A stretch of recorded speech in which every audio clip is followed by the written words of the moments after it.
Assalamu alaikum wa rahmatullahi wa barakatuh, and welcome to another video.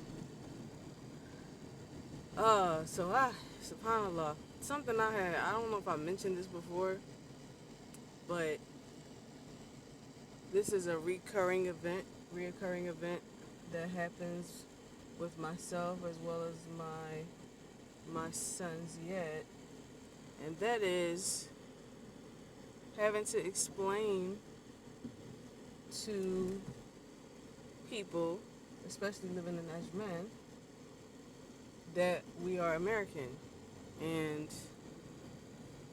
it usually comes about with when we're speaking to them in Arabic, and then they say, "Where you from?" And of course, they guess anyone from any brown countries like Sudan, or they'll even, with me, they'll guess, you know, anywhere brown, basically. Um,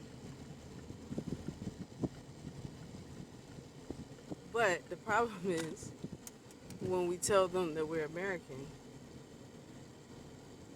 it really happens with Ziad. Then everyone pauses,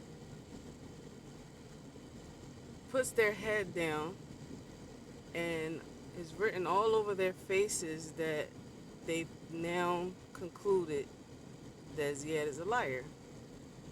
Because how are you speaking Arabic?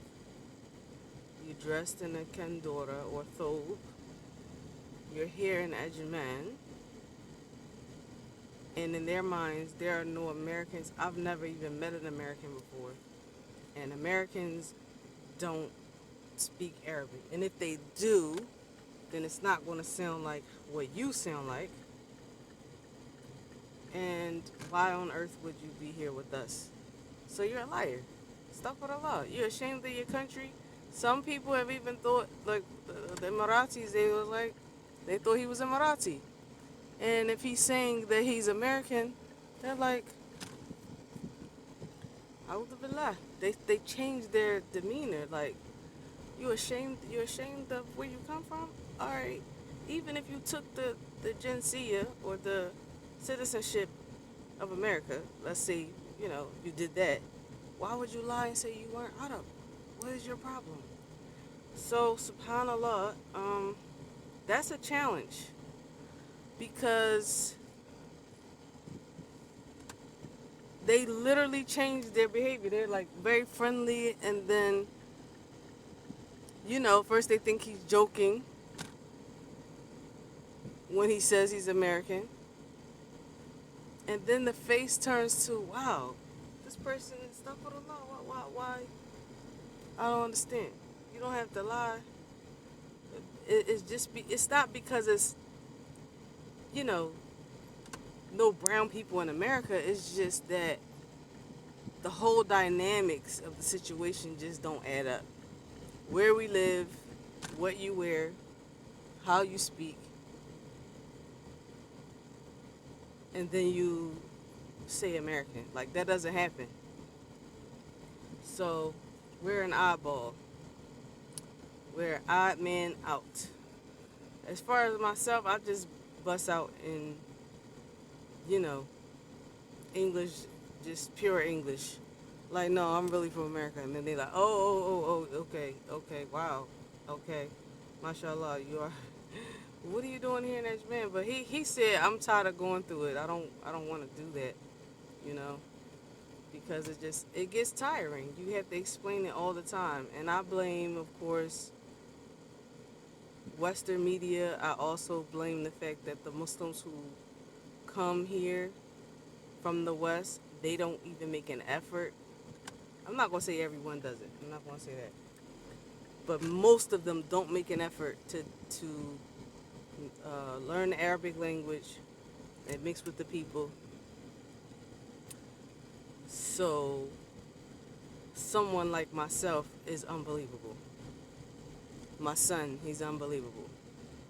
Automatically labeled as that's impossible. And it's not just the Emiratis, of course. The Emiratis are more open, actually, because once he explains to them, then You know, they're like, oh, mashallah, okay. And they open up to him and, you know, and they ask questions about America. And then I think that's the tester right there. They're a little bit more open. They start asking questions about America and what's his view on this and that. And then they know, like, okay, yeah, he's American. But the other Arab nationalities, Syrian and Lebanese, they don't, you can forget it. They're like, yeah, right. What? Yeah, okay. They just ignore you, like, okay, we're done. We're done. We're done. Or Egyptian, we're done. We're not talking to you anymore. Kalas. You're ashamed of where you come from, you know. And it happens a lot amongst themselves.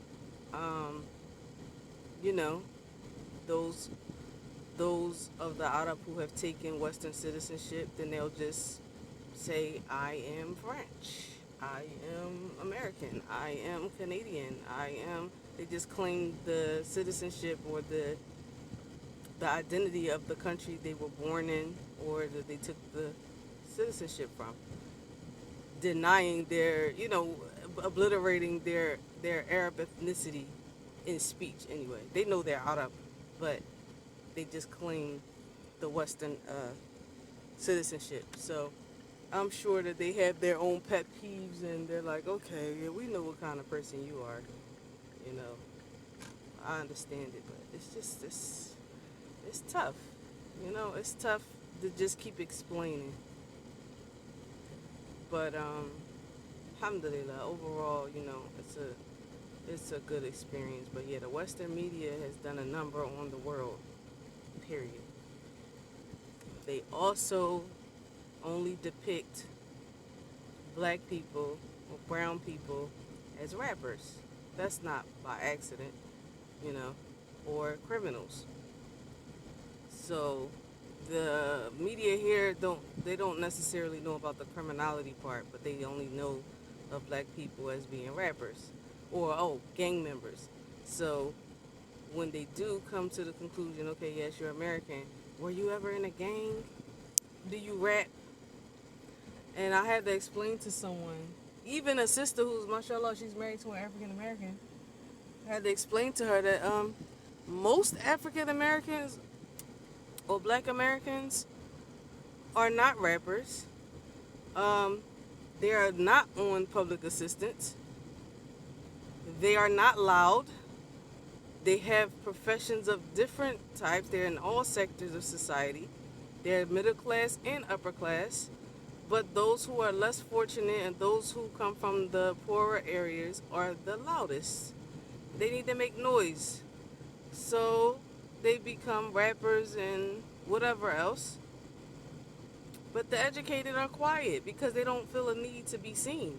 So no one knows about them. And nor does the media celebrate them or portray them. Just like the media does not celebrate or portray, not celebrate, but they don't portray their lower class of, the predominant race in the media. Because they don't want America to look bad. Because the predominant race is what's supposed to represent the progression of the country. They don't need to show their failures. They don't need to show they're less fortunate. They don't need to show that because what is the world going to think of them? So the predominant race automatically means wealth, prosperity, success. That's what it means. And brown people who are their counterparts means rapper, gangster, trouble person, ghettos. That's what that means. It's synonymous. Brown is synonymous with those attributes, sadly. So yeah, the media is definitely to blame for the lack of diversity in depiction and people knowing exactly what the diversity of America is between races of people. Mainly just the predominant race and then the minority brown people. I'm not talking about second generation or people that are born there from immigrants. I'm not talking about that. I'm talking about brown people, whom they raised. But anyways, yeah, that's another challenge. They don't know much, so you have to give like short history lessons on America, and it can get tiring. And I'm not the rude type. I'm an educator, and I like people to have clarity and to understand and know. I don't get frustrated like, oh, I mean, you're ignorant. Like, that's rude. Why are you asking me? They genuinely don't know. You have to understand people. You have to understand the dynamics as a whole. It's not a personal attack. They don't know. They're not trying to be racist. They're not trying to put you in a box. It's just what they see. So you can't be upset about it or label them like, oh no, that's just because they're racist. No, that's not true at all. Not true at all. Absolutely not. All right, so that's what I wanted to let you guys in on. Some things that we're facing here. And thank you for tuning in. And I will see you all in the next video. Inshallah, don't forget that Hijrah, mandate sacrifice. And I will see you all in the next video. Ma'assalam.